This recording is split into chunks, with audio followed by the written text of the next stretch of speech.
Doesn't matter کہ کون کس فقہ سے ہے، لاجیکل سی باتیں ہیں. ہم نے اس قانون کے اوپر بہت کنٹروورسی دیکھی، دنیا بھی ہمارے پیچھے پڑی ہوتی ہے. وہ کہتے ہیں جی آپ لوگوں نے ایک بڑا سخت قانون ہے.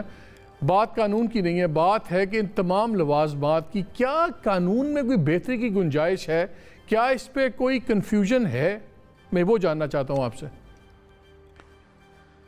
بسم اللہ الرحمن الرحیم نحمدہ ونصلی ونسلم علی رسولہ الکریم. محمد مالک صاحب، اس قانون میں کوئی کنفیوژن نہیں ہے اور یہ ایک پراپوگنڈا ہے ایک قانون کے خلاف. یہ جن لوگوں نے سیالکوٹ میں یہ واقعہ کیا ہے، اگر وہ قانون کے ماننے والے ہوتے تو وہ اس شخص کو تھانے میں پیش کرتے. یہ قانون سینکڑوں جانوں کے بچانے کا، ان کی بچت کا ذریعہ تو بنا ہے. اسلام آباد میں ریمشا مسیح چھوٹی سی بچی تھی، آپ کو یاد ہوگا. اس کی جان کا حفاظت کیسے ہوئی کہ لوگوں نے کہا قانون موجود ہے، اس کو تھانے میں لے جاتے ہیں، جبکہ وہاں پٹرول بھی لے آئے تھے، لکڑیاں بھی لے آئے تھے یہیں پنڈی کے اندر، لیکن اس کی جان اس لیے بچی کہ FIR ہوئی اور وہ بے گناہ تھی. ہم نے متحدہ علماء بورڈ کے تحت 113 مختلف جو مقدمات ہمارے سامنے آئے، مختلف کیسز آئے، اس میں کوئی 103 میں لوگوں کو ریلیف ملا ہے. انہی دنوں میں پچھلے سال ہم نے 6 مسیحیوں کو لاہور کے اندر ان پر توہین کا الزام لگا اور وہ تھانے دے دیا. جب ہمارے سامنے آیا تو ان کو رہا کر دیا گیا. گزارش یہ ہے کہ مسئلہ کیا ہے؟ مسئلہ وہ شدت پسندی اور وحشت ہے، لیکن بدقسمتی یہ ہے کہ اتنے بڑے اتفاق رائے کو جو کل ہوا اس کے اوپر اب ہم قانون کی طرف چل پڑے ہیں. بھئی اگر یہ قانون کے ماننے والے ہوتے تو پھر تو یہ قانون کے پاس جاتے نا. قانون کی بات نہیں ہے، بات یہ ہے کہ وہ شدت پسندانہ جو مائنڈ سیٹ ہے اس سے کیسے نمٹنا ہے. جب آپ بجائے اس سے نمٹنے کے قانون کے خلاف چلے جاتے ہیں تو وہ مضبوط مجھے ایک چیز بتائیے، کہتے ہیں یہی تو ایجنڈا ہے. حافظ صاحب مجھے ایک چیز بتائیے، اگر مائنڈ سیٹ کی بات ہے، آپ نے دوسرے علماء نے بڑا زبردست مظاہرہ کیا یکجہتی کا، پریس کانفرنس کی، پھر سری لنکن ایمبیسی بھی گئے اور بڑا سخت رویہ اپنایا. جب کیونکہ خیال یہ کیا جاتا ہے کیونکہ یہ ایک فیکٹری کے ورکر تھے، وہ لمیٹڈ ان کا انفلوئنس تھا، حرکت بہت گھٹیا تھی، لیکن وہ کسی منظم جماعت کا ممبران نہیں تھے. لیکن جب سڑکوں پہ پولیس والے مارے جا رہے تھے، جب TLP یہ سب کچھ کر رہی تھی، آپ میں سے کسی نے اس طرح پریس کانفرنس نہیں کی، کسی طرح اس کو کنڈیم نہیں کیا، بلکہ ہم یہی بیان سنتے رہے کہ جی اپنے بچے ہیں، کون گولیاں چلائے سمجھائیں گے. وہاں پہ رویے بالکل مختلف تھے. 9 پولیس والے شہید ہو گئے. مجھے 2 چیزیں بتائیے کہ یہ 2 مختلف معیار پھر کیوں ہیں سرکار کے اور آپ کے، اور دوسرا وہ معاہدہ TLP کا آج تک کیوں نہیں ہمیں بتایا جا رہا؟ 40 دن ہو گئے ہیں. یہ کیا کوئی خفیہ ڈیل ہے کہ سرکار کا معاہدہ ہے ایک جماعت کے ساتھ؟ خفیہ کیوں ہے؟ اور انہوں نے ساتھ رضوی صاحب نے بھی کہا ہے، اپنا نیوز ویک کے انٹرویو میں بھی دیا، انہوں نے کہا یہ حکومت کی درخواست پر خفیہ ہے، ہم نہیں رکھ رہے خفیہ، اس کو گورنمنٹ ریکویسٹ کر رہی ہے. تو یہ خفیہ کیوں ہے؟ کیوں نہیں بتایا جا رہا؟ اور یہ 2 رویوں میں 2 فرق کیوں ہیں؟ اس سے تو شدت پسندی بڑھتی ہے. دیکھیے محمد مالک صاحب، میں ایک بات تو آپ سے گزارش کروں گا کہ نہیں، بہت سارے علماء نے، بہت ساری مذہبی جماعتوں نے اس وقت بھی اس متشددانہ رویے کی مذمت کی. اور جہاں تک پولیس والوں کے قتل کی بات ہے تو میں نہیں سمجھتا ہوں کہ کوئی عقل مند آدمی جو ہے وہ یہ کہہ سکتا ہے کہ جن لوگوں نے پولیس والوں کو قتل کیا ہے آپ ان کو چھوڑ دیں اور انہیں کھلی چھٹی دے دیں. کوئی بھی نہیں یہ کہتا. اور میرا خیال ہے، میری جو معلومات ہیں، اس معاہدے کے اندر بھی یہ بات ضرور موجود ہوگی کہیں، چونکہ ایک معاہدہ جو اس سے پہلے ہوا تھا اس کے اندر بھی یہ بات آئی تھی کہ جن لوگوں نے پولیس والوں کو قتل کیا ہے یا ان کو زخمی کیا ہے یا ان پر حملہ آور ہوئے ہیں، عدالتوں میں ان کے مقدمات چلیں گے، قانون کے مطابق ان کا فیصلہ ہوگا. اور یہاں بھی میرا یہی خیال ہے. بلکہ 4 دن پہلے جب IG پنجاب اور حسان خاور صاحب نے میرے ساتھ بیٹھ کے پریس کانفرنس لاہور میں کی، انہوں نے وہاں بھی اس بات کو واضح کیا تھا. تو یہ بات ضرور ہے اور یہی تو مسئلہ ہے. ایک یہ خالی مذہبی جماعتوں کی بات نہیں ہے. اگر سچ بات ہے تو محمد مالک صاحب، سچ یہ ہے کہ گزشتہ 40 سال میں یہ جو شدت پسندی ہے یہ کوئی 2 مہینے سے یا 6 ماہ سے یا 2 سال سے نہیں آئی ہے، یہ 40 سال سے ہے، اور اس میں سب شامل ہیں، اس میں سیاستدان بھی شامل ہیں، اس میں میڈیا بھی شامل ہے، اس میں محراب و منبر سے بھی غلطی ہوئی ہے، اس میں ہمارے جو اسٹیٹ کے ادارے ہیں ان سے بھی غلطیاں ہوئی ہیں۔ اب لیکن یہ زخم جو ہے یہ ناسور بنتا چلا جا رہا ہے اور یہ کینسر بن گیا ہے۔ مجھے بتائیے کس طرح، میں میڈیا سے بھی یہ گزارش کرنا چاہتا ہوں کہ اللہ کا واسطہ ہے، یہ جو معاملہ ہے سیالکوٹ والا، اس کا تو توہین رسالت سے تعلق ہی کوئی نہیں، توہین مذہب سے تعلق ہی کوئی نہیں ہے۔ میں بڑی ذمہ داری کے ساتھ یہ کہہ رہا ہوں کہ اگر وہاں پر 4 یا 5 پیپر لگے ہوئے تھے تو 2 پیپر اس آدمی نے اتارے ہیں، 3 پیپر کوئی دوسرے لوگوں نے بھی اتارے ہیں، ان کو تو کسی نے کچھ نہیں کہا۔ یہ اس فیکٹری کے وہ ملازمین جو بدماشی کرتے تھے، انہوں نے بدماشی کی ہے اس لیے کہ یہ کہتے تھا کام کرو۔ تو لہٰذا ایک دوسری بات، کل جب مفتی تقی عثمانی صاحب اور حامد سعید کاظمی صاحب، ابو الخیر زبیر صاحب، ساجد میر صاحب، علامہ عارف وادی صاحب، ان سب حضرات نے یہ بات کہہ دی ہے کہ جو شخص توہین رسالت یا توہین مذہب کا نعرہ لگا کر اپنے مقاصد حاصل کرتا ہے یا اپنی ذات کے لیے یا جھوٹا الزام لگاتا ہے، اس کو بھی سزا دو۔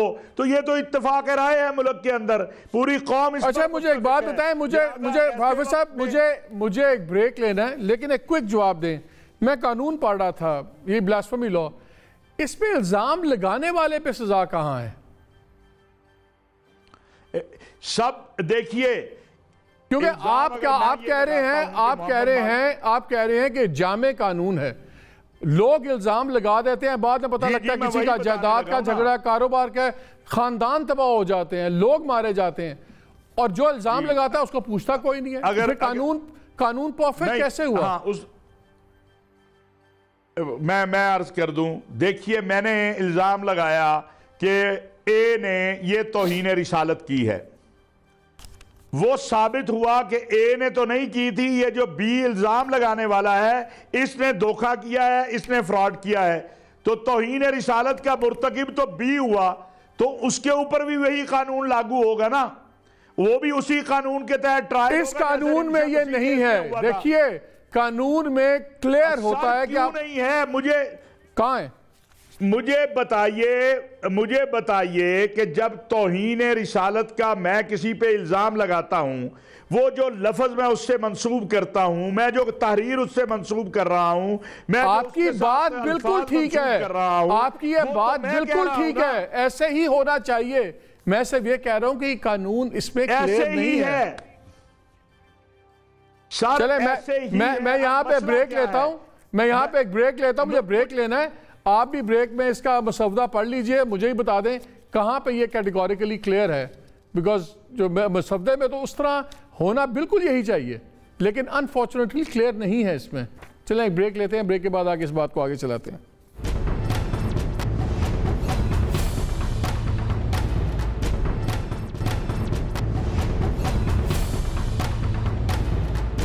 جی ویلکم ٹو دا شو۔ ہمیں صاحبزادہ حامد رضا صاحب نے بھی جوائن کر لیا، ڈاکٹر خالد ظہیر صاحب نے بھی جوائن کر لیا۔ خالد ظہیر صاحب مجھے بتائیے، جتنی بحث چل رہی ہے پاکستان میں، اب شکر ہے کہ ہم یہ ماننا تو شروع ہو گئے ہیں کہ بہت تشدد ہو گیا ہے، مذہبی رجحانوں میں بہت تشدد آ گیا ہے، سوشل جو ہم نے حرکتیں دیکھی ہیں لوگوں کی، تشدد بھر گیا معاشرے میں۔ پھر یہ سوال بھی اٹھنا شروع ہوگا کہ جی کیا قانون میں بہتری ہو سکتی ہے؟ لوگ کہتے ہیں، ابھی اشرفی صاحب نے بڑی اچھی بات کی، انہوں نے کہا قانون جو ہے ناموس رسالت کا، اس میں کوئی پرابلم نہیں ہے، جو لوگ یہ حرکتیں کر رہے ہیں وہ تو قانون مان ہی نہیں رہے اور وہ سڑکوں پہ اپنا لا رہے ہیں۔ انہوں نے اگزامپلز بھی دی کس طرح کچھ لوگوں کو اس میں کیا کہتے ہیں ریلیف بھی ملی، اگر قانون نہ ہوتا، رمشا دوسرے ان لوگوں کو ریلیف کیسے ملتی؟ کیا ضرورت ہے کچھ بہتری کی اس قانون میں؟ ریزن بھی ہے کوئی؟ کیا پرابلم کیا ہے؟ میں یہ دلچسپ بات سن رہا تھا بریک سے پہلے کہ اس پر گفتگو نہ ہو۔ گزارش یہ ہے کہ اگر گفتگو نہیں کریں گے تو پھر ہم بات کیسے سمجھیں گے، اور پھر کیسے یہ بات واضح ہوگی کہ اگر ہم نے کوئی فیصلہ کیا ہے تو اس فیصلے میں کوئی غلطی ہو گئی ہے۔ میں سمجھتا ہوں کہ قانون کے بارے میں بھی گفتگو ہونی چاہیے۔ ظاہر ہے کہ جب لوگوں کو یہ حوصلہ ملتا ہے کہ اگر کسی شخص نے ایک خاص قسم کا جرم کیا اور اس کی سزا موت ہے، وہ عدالت ہی دے گی، لیکن اگر ہم میں سے بھی کوئی اقدام کر لے گا تو ہیرو بنے گا اور عدالت ریلیف دے گی اس کو. یہ ایک جنرل انڈرسٹینڈنگ. لیکن اس میں قانون کا تو کوئی قصور نہیں ہے، تو معاشرتی رویے چل رہے ہیں نا، اس کا قانون تو اس کو نہیں ہیرو بنا رہا. ہاں لیکن دیکھیں، قانون صرف قانون کی سٹیٹمنٹ نہیں ہوتی بلکہ قانون کی امپلیمنٹیشن بھی ہوتی ہے. جب آپ قانون کی بات کرتے ہیں تو ہم پوری بات سمجھتے ہیں کہ اس ملک کا یہ قانون ہے اور یہ قانون اس ملک میں نافذ ہوتا ہے. اس کا کیا فائدہ کہ آپ کہیں کہ قانون میں تو یہ ہے کہ صرف بتی پر گاڑی کو رکنا چاہیے لیکن رکتی کوئی نہیں ہے. تو بات یہ ہے کہ یہ پوری گفتگو ہونی چاہیے کہ اگر آپ نے قانون بنایا ہے اور اس قانون کی خلاف ورزی کرنے والے کچھ لوگ موجود ہیں، پکڑے گئے ہیں، تو ان کو قرار واقعی سزا ملنی چاہیے، عبرت کا نشان بنانا چاہیے. تو پھر اس طرح کے واقعات شاید ختم تو نہیں ہوں گے لیکن کم ہو جائیں گے. مگر میں اس بات پر بہت پریشان ہوں کہ ہم اس پر گفتگو بھی نہیں کر سکتے جبکہ اتنا بڑا سانحہ، اتنا بڑا حادثہ ہوا ہے، جس کے بعد سچی بات ہے کہ پوری قوم شرم کے مارے بالکل سر جھکائے ہوئے ہے اور ہمیں سمجھ نہیں آ رہی ہے کہ ہم. تو آپ کہہ رہے ہیں کہ عدالتی نظام زیادہ سٹرونگ ہو، امپلیمنٹیشن کا پرابلم ہے، لا کا پرابلم سے زیادہ امپلیمنٹیشن کا پرابلم ہے. دیکھیں، اس وقت اگر لا پر ڈسکشن کے بارے میں کچھ لوگ ریلکٹنٹ ہیں، وہ نہیں چاہتے، تو یہ ظاہر ہے ان کا مسئلہ. میرے نزدیک تو لا کی بھی پرابلم ہے. مجھے تو بہت سیریس کنٹرڈکشن لگتی ہے اس لا میں اور ہمارے دین کی پوری بات اور دعوت میں. یعنی ہمارا دین ایک دعوت ہے اور پوری انسانیت کے لیے ہے. نبی اکرم صلی اللہ علیہ وسلم صرف میرے آپ کے نبی رسول نہیں ہیں، پوری انسانیت کے لیے ہیں. ان کو ہمیں دعوت دینی ہے. دعوت کے نتیجے میں لوگ سوال کریں گے، اعتراض کریں گے، ان کے اعتراضات سخت بھی ہو سکتے ہیں. اگر ہم نے یہ امپریشن پوری دنیا پر کریٹ کر دیا کہ اگر آپ نے کوئی ایسی بات کی کہ جو ہم کو پسند نہیں آئے گی تو ہم آپ کی ایسی کی تیسی کر دیں گے، تو پھر آپ دعوت دینا چھوڑ دیں، پھر آپ لوگوں سے زبردستی عقیدت کروائیں. اور میں یہ آپ کو بتا رہا ہوں کہ صرف غیر مسلموں میں ہی نہیں، ہمارے مسلمانوں میں کہ جو ظاہر ہے کہ مذہبی بیک گراؤنڈ نہیں رکھتے، وہ آپ کے سامنے زبردستی عقیدت کا اظہار کرتے ہیں. اور یہ بعض لوگوں کو شاید پسند آئے، مجھے تو یہ بالکل پسند نہیں ہے. میرا خیال ہے کہ ہمیں دعوت دینی چاہیے. میرا خیال ہے کہ قرآن مجید میں مکی دور کی صورتوں میں تو کفار کی سخت ترین باتیں نقل ہوئی ہیں، ہم ان کی تلاوت کرتے ہیں. اور مدنی دور میں یہ بتایا گیا ہے قرآن مجید میں کہ لوگ مذاق بھی اڑاتے تھے، لوگ بدتمیزی کرتے تھے. وہ جو منافقوں کی سٹیٹمنٹ ہے عبداللہ ابن ابی کی کہ اگر مدینے ہم لوٹیں گے تو عزت والے ان کو کہ جو عزت والے نہیں ہیں نکال دیں گے، یہ سب کچھ موجود ہے. اور اس کے بارے میں اللہ تعالیٰ کی کوئی سٹیٹمنٹ نہیں ہے کہ ان کو پکڑو اور ختم کر دو. تو یہ ڈسکشن تو جاری رہنی چاہیے. صاحبزادہ احمد صاحب، آپ نے دونوں کی بات سنی. علامہ I'll come back to you sir. حافظ صاحب کی بات سنی، آپ نے خالد ظہیر صاحب کی بات سنی، آپ کا کیا اس پہ ویو پوائنٹ ہے؟ بسم اللہ الرحمن الرحیم. بہت شکریہ محمد مالک صاحب. دیکھیں، اس سے پہلے کہ میں نقطہ نظر کی وضاحت کروں، ایک بات میں بڑا کیٹیگرائز کر کے عرض کر دوں کہ جب ٹی ایل پی کے ساتھ مذاکرات ہوئے تو جو جیل میں ہوئے تھے اراؤنڈ 7 months ago اور جو ابھی ریسنٹ ہوئے، اس پوری ڈیلیگیشن کو میں لیڈ کر رہا تھا اور میں نے کیٹیگرائز تمام ٹی وی چینلز کے اوپر اور بیٹھ کے یہ بات کہی تھی، جن بھی افراد نے پولیس کے جوانوں کو شہید کیا ہے انہیں شرعی طور پر سر عام سزائے موت دینی چاہیے. And I stand to my words. لیکن وہ سعد رضوی صاحب کا جو انٹرویو نیوز ویک میں چھپا ہے اس میں انہوں نے کہا ہے کہ جو پولیس والے مارے گئے وہ بھی شہید ہیں، وہ اپنا فرض ادا کر رہے تھے، اور جو لوگ ہمارے مارے گئے وہ بھی شہید ہیں کیونکہ وہ اپنا دفاع کر رہے تھے. تو اب تو دونوں طرف شہداء ہیں، تو کس کا کیس چلے گا؟ دیکھیں مالک صاحب، میں اس میں ایک بات عرض کروں. ظاہر ہے جو مظاہرین کے بھی مارے گئے ہیں، دیکھیں یہ اگین دیٹ ڈیپینڈز. اگر ایک عام آدمی ناموس رسالت کے نام کے اوپر باہر نکلا ہے اور ایک اندھی گولی کا نشانہ بن گیا ہے تو ہم کہیں گے تو اس کو شہید. لیکن جو بات میں آپ کو عرض کرنا چاہتا ہوں، جیل میں جب معاہدہ لکھا گیا تھا تو وہاں پر یہ بات کہی گئی تھی اور سعد رضوی صاحب نے خود کہی تھی. انہوں نے یہ کہا تھا کہ ہمارے جن افراد کے اوپر ایسے کیسز ہیں جن کے اندر 780A لگتی ہے یا جن کے بارے میں ایویڈنسز ہیں. چلے پہلے میں قانون والی بات کر لوں. صرف ایک سوال مجھے بتا دیں، یہ معاہدہ ابھی تک سامنے کیوں نہیں لایا جا رہا؟ یہ تو اب مفتی منیب الرحمان صاحب اور ساتھ حکومت ہی بتا سکتی ہے. مجھے تو چونکہ معاہدے کے بہت سارے مندرجات کا علم ہے اور معاہدہ وہی ہے جو سامنے آ گیا ہوا ہے. اس کے علاوہ اس میں کوئی ایسا اور کوئی چیز نہیں ہے. اس کی بیسک ریزن ہے، آپ سمجھتے ہیں ریاست کی کچھ مجبوری ہوتی ہیں. ہمارے یہاں FATF کے ایشوز ہیں، دیگر ایشوز ہیں. اگر ایک ڈاکومنٹڈ ایگریمنٹ، سائنڈ ایگریمنٹ آ جاتا ہے تو ریٹ آف دا اسٹیٹ جو ہے وہ چیلنج ہو جاتی ہے. لیکن میں آپ کے دوسرے حصے کی طرف آتا ہوں. آپ نے تو خود ہی کہہ دیا نا کہ یہ معاہدہ ہونے کا مطلب ہے کہ ریٹ آف اسٹیٹ چیلنج ہو گئی ہے. سر وہ دیکھیں، یہ کب کو خالی سعد رضوی نہیں ہے. TLP نے ریٹ آف دا اسٹیٹ کو چیلنج نہیں کیا. ریٹ آف دا اسٹیٹ کو تو ہم نے بھی جب 2014 میں ہم دھرنا دے کے بیٹھے تھے پارلیمنٹ کے آگے چیلنج کیا تھا. میں اوپنلی آپ کو بات کر رہا ہوں. ریٹ آف دا اسٹیٹ کو تو نواز شریف صاحب نے اس وقت چیلنج کیا تھا جب وہ لے کے نکل پڑے تھے اور ان کے جلسوں کے اندر سرکاری لوگوں نے اپنی بیلٹیں اتار کر تو وہ ریاست سے غداری کر دی تھی. چلیں اب آپ مین سبجیکٹ پہ آ جائیں ویری کوئکلی. کیا قانون، انسانوں کا بنایا ہوا قانون، کیا کسی بھی قسم کی بحث سے مبرہ ہے؟ ہم کیوں خوف زدہ ہیں اس پہ بات کرنے کے؟ اگر امپروو کیا ہو سکتا ہے؟ مالک صاحب دیکھیں، ایک بات میں عرض کروں جو غامدی صاحب فرما رہے تھے. مجھے دیکھیں قرآن پاک کے اندر حکم آتا ہے، قرآن میں حکم ہے وَأَقِیمُوا الصَّلَاةَ، نماز قائم کرو.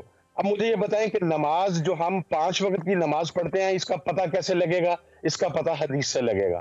اچھا اس کے اندر پھر ہاتھ چھوڑ کے پڑھنی ہے یا ہاتھ باندھ کر پڑھنی ہے؟ پھر آپ کس فقہ کے مقلد ہیں؟ تو یہ بیسک ریزن یہ ہے. دیکھیں توہین سے مراد بھی نبی پاک صلی اللہ علیہ وسلم کی توہین نہیں، تمام انبیاء و مرسلین کی توہین. اور اس میں صرف اسلام کا ڈیفنس نہیں ہے، اس کے اندر آپ کی کرسچینٹی کا جو حضرت عیسیٰ علیہ السلام کے بارے میں بات کرے گا جو اس سے پہلے دیگر انبیاء. اور قرآن میں تو عالم نہیں ہوں، میں آپ سے جاننا چاہ رہا ہوں، اور قرآن میں اس پہ واضح حکم ہے کہ موت کا سزا ہوگی. جس نے فساد پھیلایا اس کے لیے سزا تو سزائے موت ہے. نہیں، فساد کا تو انہوں نے ایک سیکنڈ فساد کا تو انہوں نے ایکسپلین کیا. جو میں نے شروع میں پیس چلایا تھا غامدی صاحب کا، انہوں نے فساد کا ایکسپلین کیا کس طرح فساد میں ہے. ابھی ہم بات کر رہے ہیں توہین کی، کیونکہ اس پہ کنفیوژن ہو رہی ہے. میں چاہ رہا ہوں ویسٹ کے بھی لوگوں کو کلیئر اپ کریں. ہمارے سے یہاں بھی ان کے لوگ بات کرتے ہیں. میں بھی جاننا چاہتا ہوں کہ یہ جو واضح ہے یہ کتنا واضح ہے. جب میں ڈاکٹر خالد زئی کو لیتا ہوں کہ یہ اس آئیڈیا کو پروموٹ کرتے ہیں. خالد زئی صاحب یہ بتائیے اس پہ کیا کوئی کنفیوژن ہے؟ وہ فساد پھیلانے پہ تو کلیئر ہے قرآن شریف میں کہ آپ سزائے موت کے حقدار ہوں گے. توہین اور اس کے اندر، اور غامدی صاحب کا بھی سٹانس ہم نے شروع میں سنایا تھا، یہ کنفیوژن کیا ہے؟ جناب فساد فی الارض کا بیان اس کے الفاظ بتا رہے ہیں کہ زمین میں فساد ہوگا، لوگوں کی جان، لوگوں کا مال، لوگوں کی آبرو خطرے میں ہوگی. وہ نارمل زندگی نہیں گزار سکیں گے.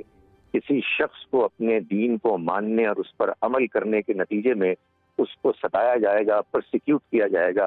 یہ فساد ہوتا ہے. اگر آپ کسی کے نظریے اور اس کے بیان کو فساد قرار دیں گے تو پھر اس دنیا، لیکن توہین کی بات ہو رہی ہے نا، توہین کو ہم کیسے سمجھیں؟ فسادی تو توہین کس طرح ہے قرآن کی نظر میں، اللہ رسول کی نظر میں؟ وہ ہمیں سمجھائیں ذرا. آپ مجھے اگر 10 منٹ دیں تو میں قرآن مجید کی توہین والی باتیں جو قرآن نے بیان کی ہیں کہ کفار اور منافقین کہتے تھے، ان کو اللہ تعالیٰ نے، مالک صاحب غور فرمائیے، اللہ تعالیٰ نے ان کو نقل کیا ہے. اگر اللہ تعالیٰ یہ چاہتے کہ یہ باتیں زبانی پہ نہ آئیں تو پھر اس کتاب میں جو قیامت تک جس کی تلاوت ہونی ہے اس کو بیان کیوں کیا گیا؟ اور میرا یہ بھی سوال ہے کہ ہر بیان کے بعد یہ ہرگز نہیں کہا گیا کہیں بھی کہ ان کو قتل کر دو، مار دو. کہیں کہا گیا ہے کہ تم اٹھ کے چلے جاؤ، کہیں کہا گیا ہے کہ رائے نہ کہنا چھوڑ دو، کہیں کہا گیا ہے کہ عزت تو اللہ اور اس کے رسول اور اہل ایمان کے لیے ہے مگر یہ منافق نہیں جانتے.